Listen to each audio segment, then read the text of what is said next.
அகர முதல எழுத்தெல்லாம் ஆதிபகவன் முதற்றே உலகு. நெஞ்சமெங்கும் நிறைந்திருக்கும் அன்பு நெஞ்சங்களுக்கு எனது அன்பார்ந்த வணக்கம். நான் உங்கள் 5ஆம் தலைமுறை ஜோதிடர் ராம்குமார் ராஜேந்திரன். இன்னைக்கு நம்ம பார்க்க போகிற தலைப்பு மீனராசி அன்பர்களுக்கு நடக்கவிருக்கும் புதன் பயிற்சி. இந்த புதன் பயிற்சி உங்களுடைய ராசிக்கு 4ஆம் இடமான சுகஸ்தானத்தில் நடைபெறவிருக்கு.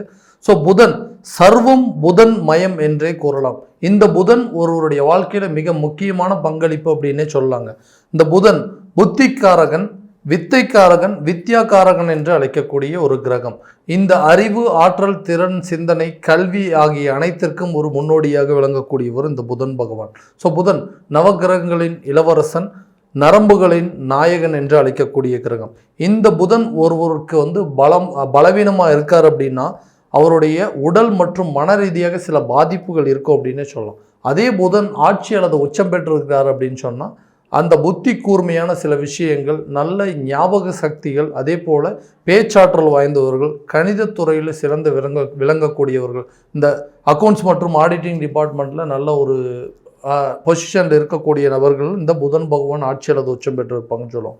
ஸோ இந்த மீனராசிக்கு புதன் பகவான் நீச்ச கிரகம். அதே நேரத்தில் இந்த புதன் ஆட்சி, அதாவது பயிற்சி ஆகக்கூடிய இடம் அப்படின்னு பார்த்தீங்கன்னா மிதுன ராசி. அந்த இடத்துல புதனுடைய ஆட்சி கிரகம் அப்படின்னு சொல்லலாம். ஸோ இந்த மீனராசி அன்பர்களுக்கு இந்த புதன் பகவானுடைய பயிற்சி எந்த விதமான அற்புதங்கள் மற்றும் சிறப்புகள் கொடுக்க போகுது அப்படிங்கிறதை தெளிவாகவும் துல்லியமாகவும் இந்த காணொலியில் பார்க்கலாம். நம்ம சேனலை ஃபஸ்ட் டைம் பார்க்குறவங்க சப்ஸ்கிரைப் பண்ணிக்கோங்க, பெல் பட்டனை கிளிக் பண்ணி ஆல் ஆப்ஷன் கொடுத்துக்கோங்க. ஸோ சுயநலமில்லாத வாழ்க்கையில் தாரக மந்திரமாக கொண்டு வாழக்கூடிய மீனராசி அன்பர்கள். ஸோ குரு பகவானை அதிபதியாக கொண்டவர்கள். ஸோ இந்த அமைதிக்கு ஒரு பெயர் அப்படின்னு சொல்ல, அதாவது தன்னுடைய வாழ்க்கையில எல்லா விஷயத்தையுமே ஒரு நல்ல விஷயத்துக்காக, அதாவது பொறுமையாக ஹேண்டில் பண்ணக்கூடிய ஒரு நபர்கள், யாருக்கு எந்த விதத்திலையும் கெடுதல் பண்ணக்கூடாதுன்னு நினைக்கக்கூடிய நபர்கள், அமைதியின் சொரூபி அப்படின்னு சொல்லக்கூடிய நபர்கள், தன்னால் மற்றவங்களுக்கு எந்த விதத்துலையும் யாருக்கும் ஒரு கெடுதல் நடந்துடக்கூடாது அப்படின்னு நினைக்கக்கூடிய நபர்கள். ஆனால் இவங்க சந்தித்த இழப்புகள் அப்படிங்கிறது ரொம்ப ஏராளங்க. அடுத்தவங்களுக்கு உதவி பண்ண போய் அந்த உதவியினால் பெரிய உபத்திரத்தை தேடிக்கிட்டவங்க அப்படின்னு சொல்லலாங்க. ஸோ வாங்காத ஒரு கடனுக்கு நீங்கள் வட்டி கட்டக்கூடிய அளவுக்கு சில சூழ்நிலைகள் அப்படிங்கிறது உருவாயிருக்குங்க. இந்த பணம் அப்படிங்கிற சில விஷயங்கள் அடுத்தவங்களுக்காக ஹெல்ப் பண்ணி வாங்கி கொடுத்து அவங்க கட்டாமல் அந்த கடனையும் நீங்களே ஏற்று கட்டக்கூடிய நிலை அப்படிங்கிறது உருவாயிருக்கும்.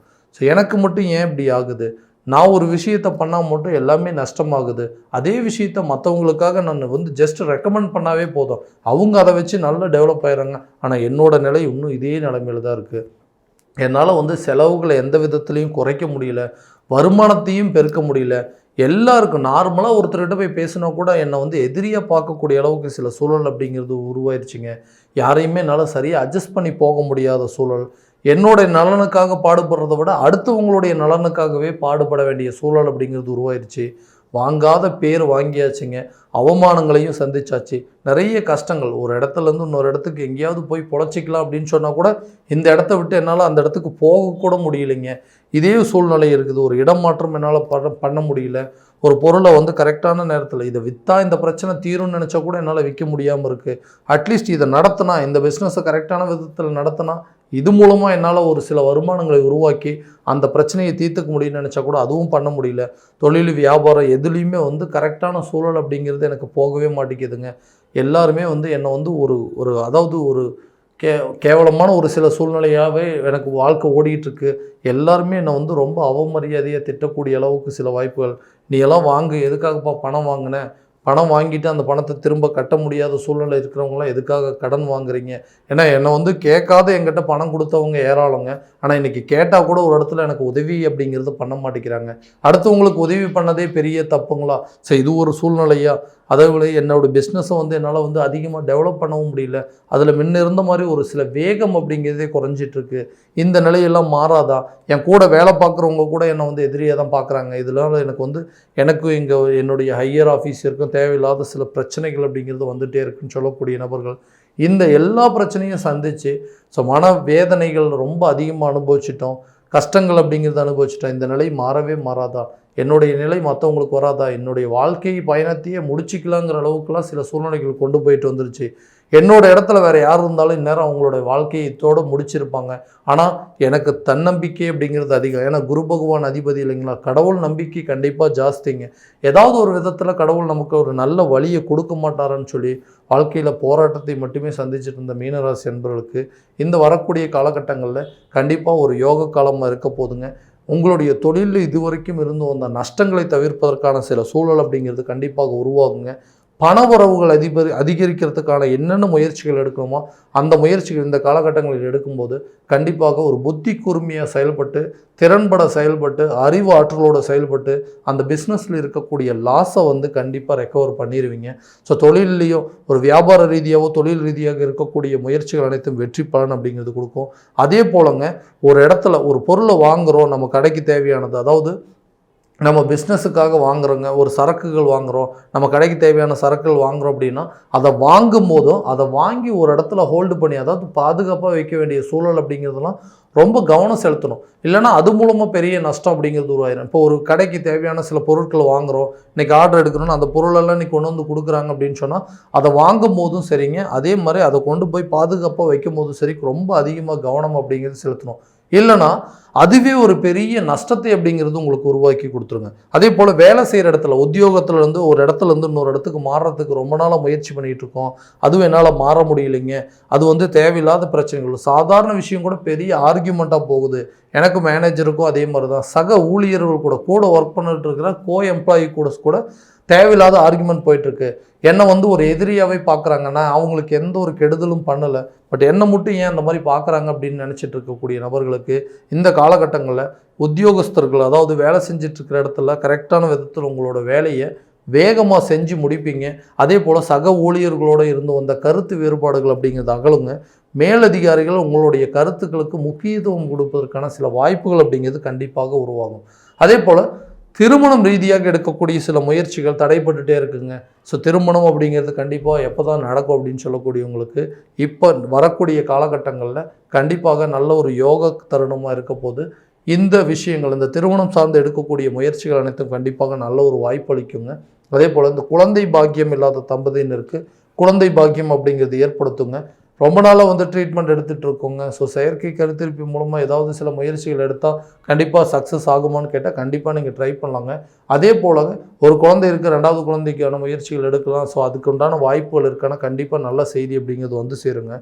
இந்த வீடு வாங்கக்கூடிய யோகம் இருக்கா, இல்லை ஒரு இடம் வாங்கக்கூடிய யோகம்லாம் இருக்கா, ரொம்ப நாளாக ட்ரை பண்ணிகிட்ருக்கோம் அப்படின்னா இந்த காலகட்டங்களில் ஒரு இடத்த விற்கும் போதோ வாங்கும் போதோ சில விஷயங்கள் டாக்குமெண்ட்ஸ் அப்படிங்கிறது கண்டிப்பாக கவனம் செலுத்தணுங்க.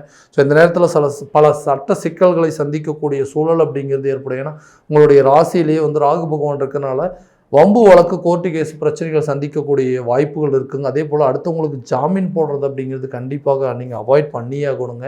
யாரு கூடயுமே தேவையில்லாத ஆர்குமெண்ட்ஸ் அப்படிங்கிறதெல்லாம் பண்ணிங்க அப்படிங்கன்னா கண்டிப்பாக அதுவே ஒரு பெரிய பிரச்சனையை போய் முடியறதுக்கான சூழல் அப்படிங்கிறது இருக்குது. கணவன் மனைவிக்கிடையே தேவையில்லாத பிரச்சனை வந்துகிட்டே இருக்குது அப்படின்னா கண்டிப்பாக இந்த சூழ்நிலையில் எல்லாமே அப்படி தாங்க இருக்கும். ஏன்னா இந்த நிலைமை அப்படிங்கிறது இந்த ராசியில் ராகு பகவான் இருக்கிறதுனால நார்மலாக பேசக்கூடிய சில விஷயங்கள் கூட பெரிய ஆர்குமெண்ட்ஸை போய் முடியுங்க.